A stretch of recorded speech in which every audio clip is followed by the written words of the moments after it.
So the biggest time savings is always going to come in your client delivery. And what I often see happens is as a solopreneur, as a business owner starts growing, they start getting those referrals in, right? Things start really moving along. And then the next thing they know, they have clients pinging them at all hours, asking for things that weren't included in the package or offer. You're forgetting about invoicing. You're forgetting when the project was due. The timeline for the project is dragging on. And then that's when you are really getting yourself stuck in a vicious cycle. Welcome to today's episode of the Business Growth Lab. I'm your host, Samantha Riley, and I am very excited to have a conversation today with Melissa Morris, and we're going to talk about how you can save 5 hours a week. And I'm guessing that's just a starting point, right, Melissa?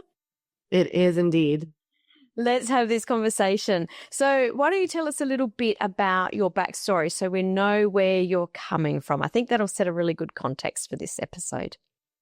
Yeah, so I actually worked in advertising agencies for about 10 years. And then after becoming a mother and having my second baby, I really wanted more space, time, and flexibility. I know this is common for a lot of women, a lot of individuals out there, really craving a little more flexibility. And so I started my own business.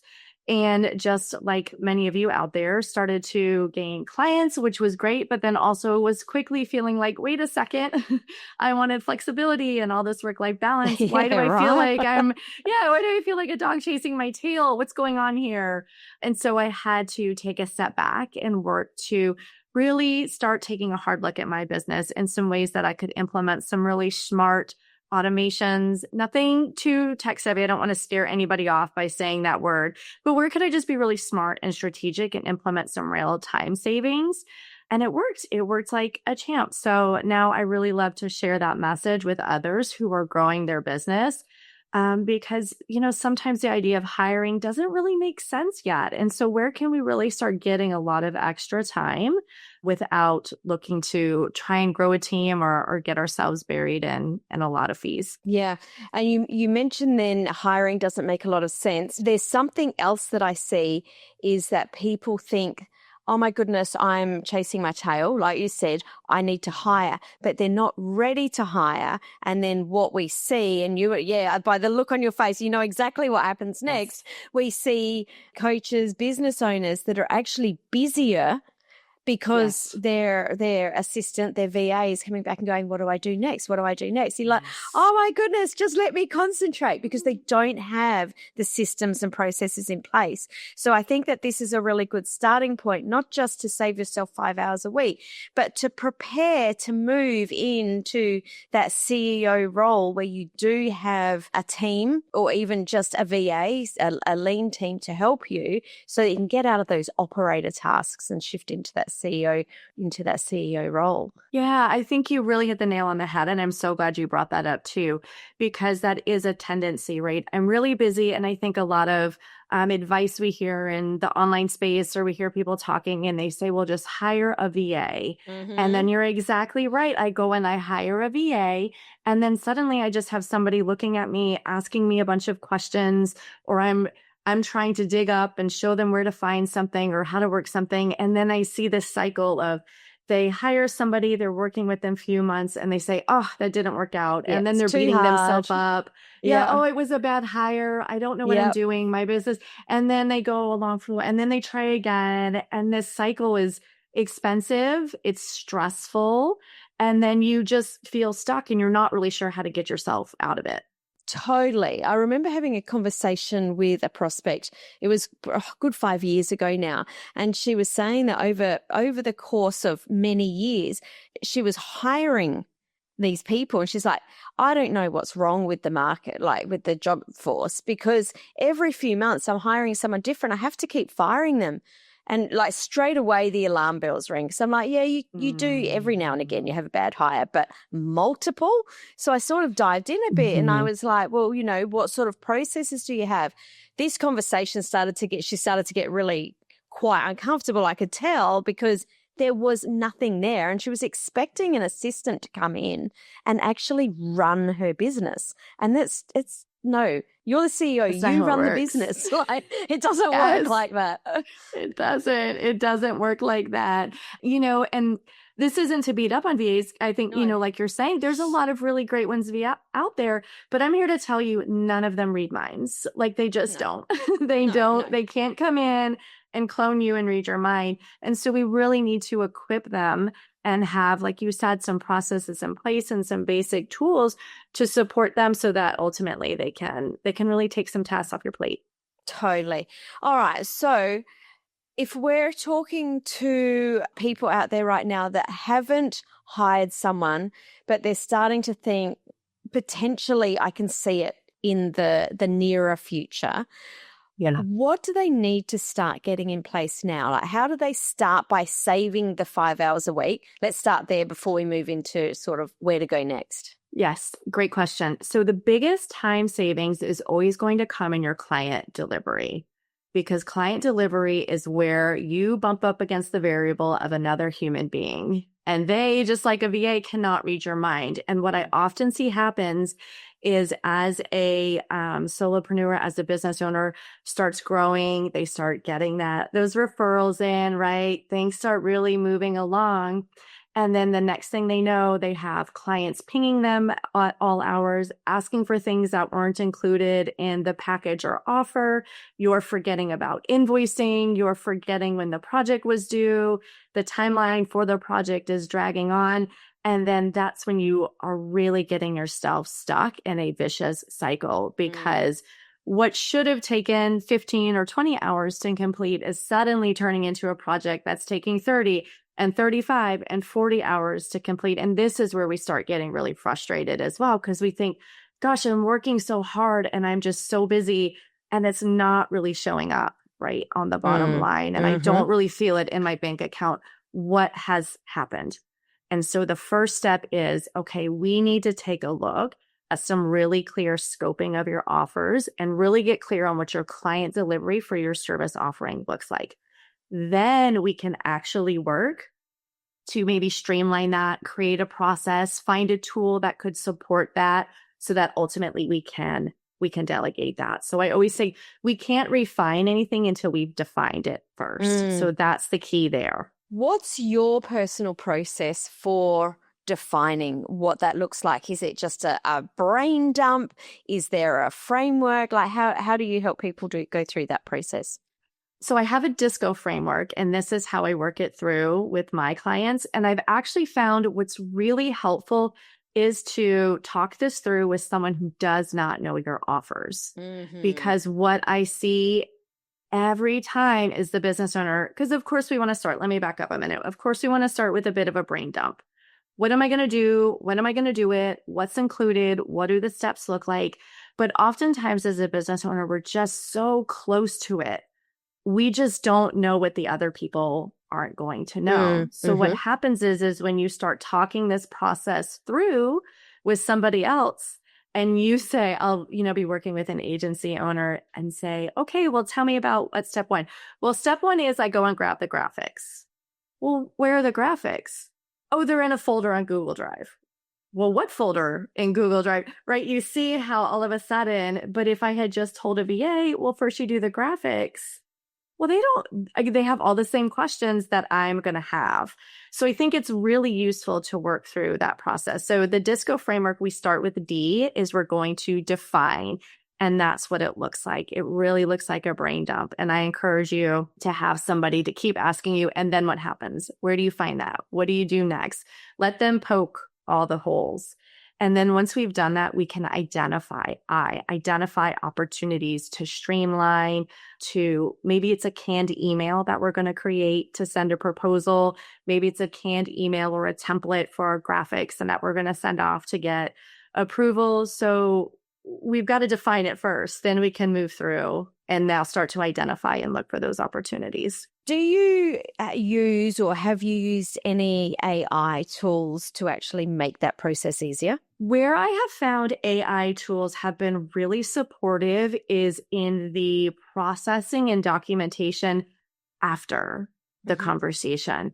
So when I'm working with a business owner, we're going to do this back and forth and we're going to have this conversation and I'm going to ask lots of questions and we're going to really dial in where things are. And then what I can do is I can actually take that transcript and put it into AI and say, okay, now clean all this up and make us a nice step-by-step process. And that's where it can spit it out really, really quickly. And then at that point, we just go back to it. We can look at it and clean it up.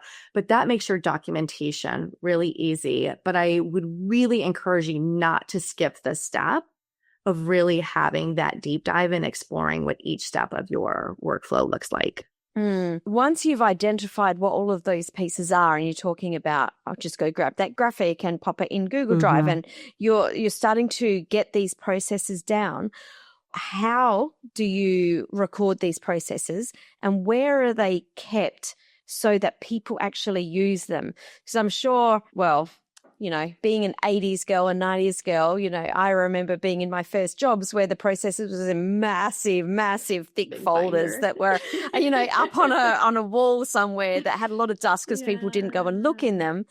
But how do you create it so that when you do have that hire, because that's what we're preparing for here, so that they just know exactly where to go and get it? So I think that can also depend a little bit on where you are in your journey. So I would say if we want the most simple and straightforward approach, what I recommend is you have a Google Drive folder per service offering. So if I have package A, I have a folder on Google Drive that says package A. And within that, that's where we're going to have our documentation. So we may have a Google Doc, to carry our same example, that talks about where we're going to find the graphics, how many graphics are supposed to include. So you might include things like checklists. You might have something that feels a little bit more like a written SOP, particularly if you are expecting a VA or someone supporting you to maybe come in and run some kind of report or go and gather certain data in a software or program they may not be familiar with. And those instances, I think, like real point and click SOP can be really helpful.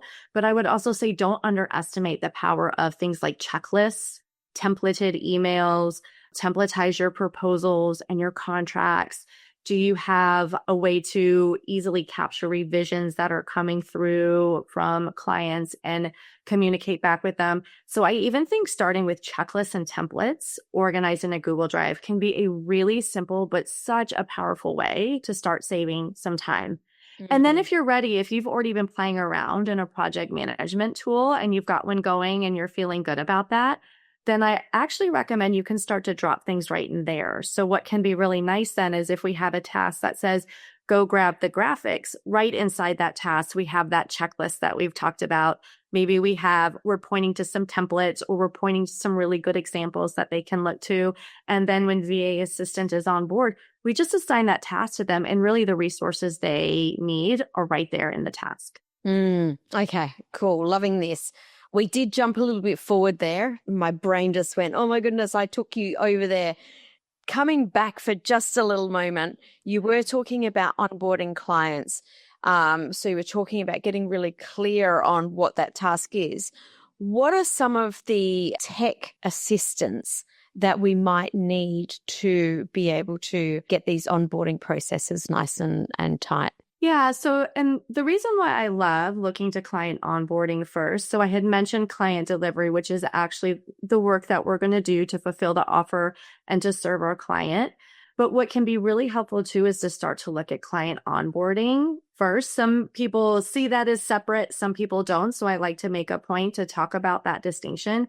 And the reason why getting onboarding really tight right out of the gate can be really powerful in terms of saving you time down the road is for a few reasons. As we talked about, you have clients saying, hey, where's this thing? Can I get this also? Hey, would you mind pulling this X, Y, and Z for me too? The reason they're asking that, I would suspect, is not because they're mean humans, but because they don't have a clarity. I hope it's not because they're mean humans. I don't think, certainly there are some people out there who are going to try and take advantage. But I think a lot of times, and especially with the clients I've worked with, what we're hearing is there's not a real lack of clarity that the client has about what they're getting, when they're getting it, when that turnaround time is expected. And that's all stuff that really should be communicated during client onboarding. So when we bring on a new client and we do a really good job of laying some solid expectations, this is what our turnaround time looks like. This is when I'm going to be responding to you and how. This is how you can expect to receive the deliverables included in your program. And I've attached, right, very specifically what is included in your program. Let me know if you have any questions. This is a simple email, a simple kickoff call. But what this does is this really makes it crystal clear what's about to happen as they're working with you. And then when we cut down on the tons of extra emails, the requests for work that they're not really getting, you're not getting paid to do because it's outside of the package. When that really gets dialed back, it's amazing how much time that you will save. Yeah. And it creates a consistent process with your clients. And I think that's just as important. It works well for us as the business owner, but it also gives safety to the client. And I don't think that's talked about enough. You know, you said, oh, they're not mean clients. Most of the time, they're just like, almost floundering, like, I don't know, I don't understand. And they can have things like buyer's remorse or assume that you're not doing anything and when they've paid. Like there's so many different perspectives to take into account there. Yeah. And I think that's exactly right. And so many businesses, as they're growing, referrals are really important. Repeat customers are really important. Those early testimonials are really important. And when you're delivering a really great client experience, that's really going to come back to you, right? Like through referrals, through testimonials. And so it's, like you said, it's really important there. And then as far as the client is concerned, I have an example to share about hey, are you working? Are you getting anything done? I was working with a web designer, and just the nature of that work is early on, there were a lot of calls and discussions because we're, getting a mood board together and we're looking at what kind of copy we need and we're talking about pictures. But then they need to go dark. They need to actually build the website. This takes some time. But the client has been brought in. They're meeting with you all the time. They're getting all these calls. They're all excited. And then, boop, radio silence. Yeah. And then a few days pass. And then a week pass. And then 2 weeks pass. And exactly that. They're thinking, oh no, what happened? What's going on? Yeah. And then they email their, the web director, hey, I was just curious what's going on. And then immediately the web developer and web designer was like, oh no, this isn't fast enough. They don't understand. I need more time. And now they've put this self-imposed story they've taken. Oh, my client's mad. They want me to do it even faster. I'm doing it as fast as I can. And the truth is the client is just really confused. They don't know how long it takes to build a website. That's why they hired you. So when we can give that clear, when we can say, hey, we've got all we need, I want to just let you know that it's going to be a couple weeks. We're working hard. We're going to reach out to you if any questions come up, and we're so excited to come back to you. And this is what we're going to have ready, and this is what it's going to look like. They are not going to sweat at all if they don't hear from you for 2 or 3 weeks, because you let them know. Like you said, we created that safety for them, and now they're resting easy and just sitting in excitement of when they get to see what you've been working on. Yeah, I love that so much. You mentioned earlier project management tools. I'm a big believer that the sooner you start them and start practice using them, the easier it is to make that transition. I'd love to hear your take on this. I don't disagree. I actually do encourage people sooner rather than later to start getting the hang of a project management tool, because it can really feel like a heavy lift when you have grown. And I mean, I guess it depends too on how large you're looking to get your team. But I can tell you, even if you have a VA, someone doing some social media work for you, and then maybe, a designer or two you pull on and off the bench for something, it can get hairy quick. And when you have everything listed there and you know who's managing what, it will save your life. So the sooner you can get that going, I do agree. I think the sooner you can get things going, the better off you'll be. There are 1,000,001 project management tools. What are some of the ones that you have seen clients really enjoy using, and why? I see a lot of people go to either ClickUp or Asana. I think years ago it was heavy on Trello. I think some people still go the Trello route, but I do more and more see people moving into tools like ClickUp and Asana. I will say both can have a bit of a learning curve. So give yourself some grace, take some time to watch some tutorials.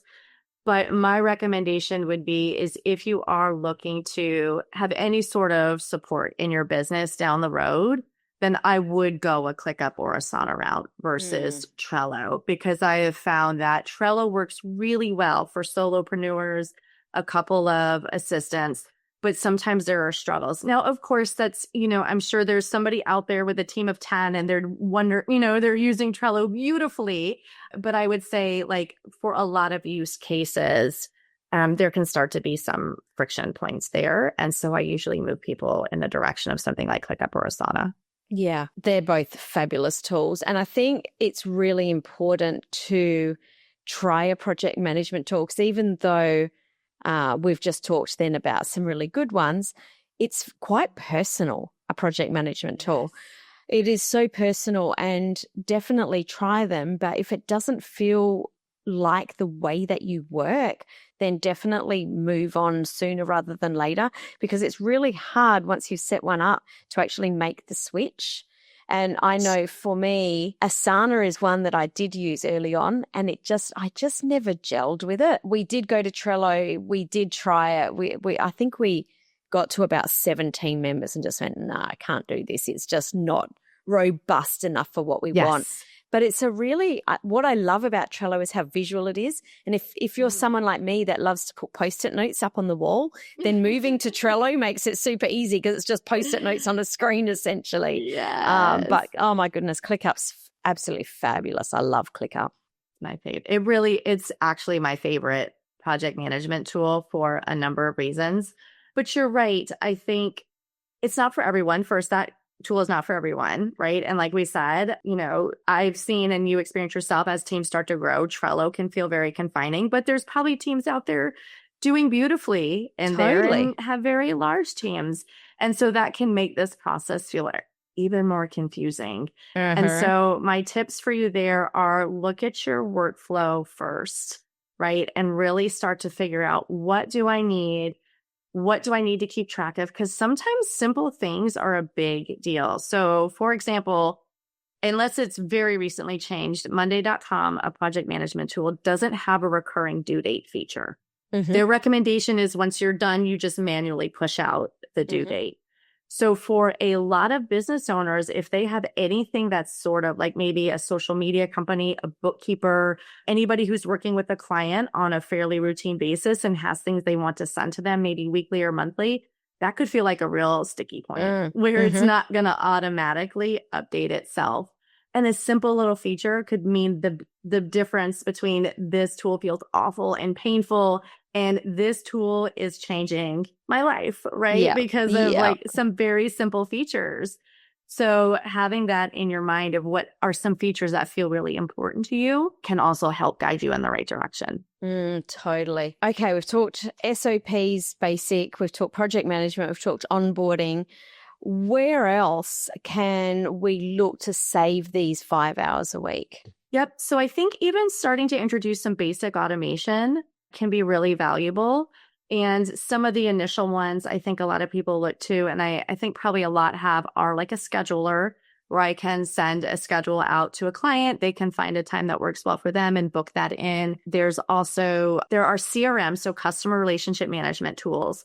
These are what you would typically use to manage your onboarding for your client. So project management tool is usually where you're managing the client delivery, although you can track steps for onboarding in there. But a CRM is oftentimes designed to handle onboarding a client. And so when I'm talking about onboarding a client, I mean things like getting that proposal out, getting a contract signed off on it. Maybe you've got a new client questionnaire. I always recommend a welcome email, which outlines the number of things we talked about before, the boundaries, what's included, getting really clear and letting your client know what's about to happen. So getting a really solid welcome email in place. So that can actually be pretty easy to automate once you get the hang of it. So a tool like Dubsado, I think, is one I often recommend. I think it has a really powerful automation punch for not a heavy price tag. Mm-hmm. And once you can get that set up, onboarding can become as easy as clicking a button, and then they move through and your client will get their proposal. They'll get their contract. They'll get their invoice. They'll get their welcome email. They'll get their questionnaire. They'll get a reminder to fill out the questionnaire because we all know they never fill it out the first time. Yeah. They'll get an email to schedule their first call. And all of this can happen just automatically with the click of a button. So you're not stressing out about it. And remember, we want client onboarding to feel really seamless and really easy so they have a great experience. And when you're stressed and scrambling to find, where did I send that contract last time? How do I copy and paste it into the new one? And you're doing all of this, at 11 o'clock at night because, that work-life balance you thought you were going to have is out the window. Yeah. What's really great is when that just happens with the click of a button. Yeah, totally. Totally. I loved this conversation, Melissa. For people that want to stay connected with you or learn more about what you do, where can they find you? So I hang out on LinkedIn a lot. So you can find me over there at Melissa V. Morris. So feel free to shoot me a DM. And if you're having questions and wondering, is it time for me to maybe start automating? Okay, I've been on the fence about a project management tool for a long time and you're feeling swayed to pull the trigger. Feel free to shoot me a DM. I'd be happy to answer some questions for you and help you get moving in the right direction. I love that. Just to wrap this episode up beautifully, for people that have heard this and they're like, oh my goodness, I've got a million ideas now and now my to-do list is, 2.5 million checklists long. What is the one thing that you would recommend people go away and do in the next, 24 or 48 hours? Oh, that's a great question. I think the most powerful thing you can do is that brain dump. Get really clear on your offer. Find your spouse, your best friend, your significant other, attack your neighbor, whatever you have to do. Find someone to talk this through and start getting that down. And then once you have that, what you have now is you actually have a really easy list of how to move through and what you need to create.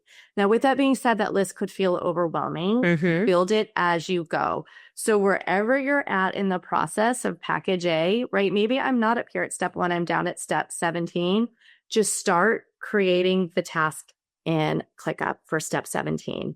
Add in the checklist for step 17 as you're doing it. Build it as you go and then finish it out. And then when that new client comes on board and we're going to onboard them, cool. Now we're going to start at onboarding and we're going to do steps 1 through 16.